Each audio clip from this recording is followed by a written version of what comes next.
Hello there. Welcome. This is Matthew Pilling, Chief Overthinker with a Pilling Perspective. Thank you for being here. Today we're going to overthink a little bit about habits. Not so much about how to form a new habit. There's all sorts of material out there on that already.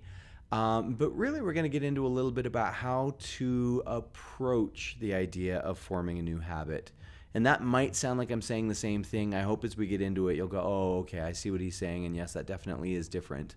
Want to share a story. I had heard this story before, but recently I was listening to Rob Dial's podcast, The Mindset Mentor. And in that podcast, he shared a story about Jerry Seinfeld, the comedian. And in sharing the story, he gave a little more detail. I'd heard the story before, but he gave a little more detail than others have given on it. But he tells about a younger comedian approaching Jerry Seinfeld and saying, with all of your success, with all of your experience, knowing where I am in my career right now, what advice would you give me? And Jerry told him that the biggest thing he could do early on is form the right habits. And he told him that he, when he was younger, had decided that he was going to write jokes every single day. Day in and day out, he carries a yellow notepad, and when he has moments, he will write jokes. And he also sets specific time aside when he writes jokes. And he knows not all of the jokes are going to get used, not all of the jokes are going to be worth using, but that by forming the habit of writing jokes and forcing himself into creativity, whether he felt like it or not, and by then reviewing those jokes and testing them and so on, not only would he be able to write better jokes, but he'd also be able to deliver them differently. He'd be able to know what's going to work and what's not.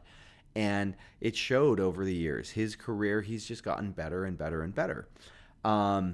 He also told the younger comedian that one of the things that he has done to see that he would make that habit work is to use a 100-day calendar. And he says anytime he's forming a new habit, he will do this. Where he will actually get a physical calendar where he can see 100 days or just under 4 months worth. And in that calendar, he will just mark off what is the 100th day. And then from there, every day as he's working towards whatever that daily habit is, he will put a big red X through that day on the calendar. And it's not something completely new. We've seen people count things off on calendars before. Often they're just counting towards something exciting that's going to happen in their life. But he would do it specifically to mark off his progress towards that 100 days worth of doing something, knowing that by the time 100 days were finished, he would have formed a pretty good habit. And I like the idea of that, the idea of being able to see that progress. There's definitely some mental triggers that can happen from that. So I decided I was going to try it. I figured I would pick whatever I thought would be the most impactful habit for me to work on right now, and I would give it a go. So I got myself a 100-day calendar, and I put it where I knew I would see it. And deciding what the goal would be, the answer came fairly quickly that I should up my prayer game. You may or may not be a prayer person, but prayer has had a place in my life. Prayer has been something that is important to me. But because of the work schedules that I've had over the years and how wonky some of them have been, I've gotten out of the habit of prayer having a specific place in my routine. Prayer fits in where prayer fits in. And I wanted to get back to kind of what Stephen Covey talks about, the idea of putting the large rocks in place first, knowing that the smaller rocks can fill in all of the spaces around them. And it just felt like if I wanted more effectiveness in my prayers, that if I would give them their proper space in my routine and build other things around them instead of letting them be the thing that trickles in and fills in the spaces, maybe I'd be able to get a better result from them. So that's what I decided to do. Something that I'm excited about. I want prayer to be more in its proper place in my life because of the effects that it can have. And so it was interesting because I'm excited about this new idea of using this calendar. I'm excited about the goal itself, but I found on the very first day when I went to actually do it, to pray, There were the feelings that often come with new habits or new goals. And not that prayer is a totally new habit, but there was still a feeling of, am I in the right mood, in the right spot to pray right now? Or do I need to do this later when I've had a chance to just get into that right space or that right energy? And I decided, no, I need to do this now.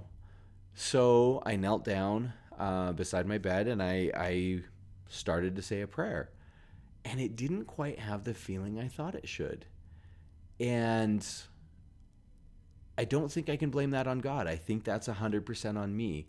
But it really got me thinking about it, because there are habits that we want to form that we're totally excited about. We're excited about what the end result will be. We're excited about the process and the opportunity to work towards that end result. And there are other habits where maybe we're not ready to let go of the current habit.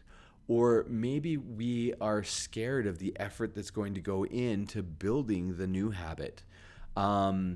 And I don't know that that was exactly the case here. I do think that the opposition was trying to keep me from forming a habit that's going to make a difference in my life. But it really got me considering not the steps of forming a new habit, but the energy that I bring to that new habit. Am I coming at this like someone who reaps the benefits of effective prayer, or am I coming at this like someone who prays because they have to? And I hope, just as I describe those two, you can already feel the difference in them and see one is going to get one result and one is going to get a very different result. And it really matters. It really matters. When we want to become something, we're often told, and I've referenced this idea in other videos as well, but we're often told to find a guru who's done what we're trying to do and approach it using the steps they used. And while I don't think that's completely bad advice, I do think it's missing the element of, I need to become more of what that person is. I need to think more on the level that they think on. I need to approach scenarios with the energy that they approach things with. If I want to be the person that millions of dollars naturally come to, I need to be the kind of person that millions of dollars naturally come to.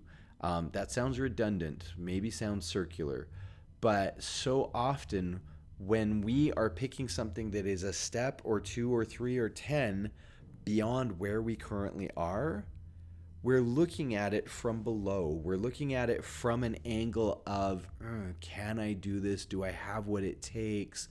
What are the obstacles going to be? And that's the wrong energy. That is not the energy that's being brought by the guru or the expert who's already achieved what you're trying to achieve. And it sounds simple, but how often? I mean, we're in the season right now where people are reviewing their year and looking at things and going, this is something we didn't do as well as we'd like to. So next year we're going to set the goal or the resolution to be able to do this better. As we approach that, we need to look at those not from a standpoint of it's something we've never done before and there's a level of uncertainty, there's a level of question. We need to look at those goals from the level of, how does the person who's already doing this approach it? How do they feel about it? How do they think about it? I know this sounds a lot like what I've said in a couple other videos, but the feeling that we bring, the intent, Wayne Dyer spoke all sorts of things about intent. And intent isn't just what the end result is. Intent is the approach that we bring to it right now. As you, through the holidays here, look at your life and look at your trajectory and realign with what you feel deep inside you know you are meant to be. Find someone who is being what you know you're meant to be, and don't ignore the steps that they recommend, but spend some time really looking at them from a psychoanalytical standpoint. How are they? Not what are they? Because if you can start to learn to be what they are being, you will naturally receive the results they are receiving. I hope that makes sense. Thank you for joining us. Please do hit the like, share, subscribe buttons, and we will talk to you next time. Thanks for being here.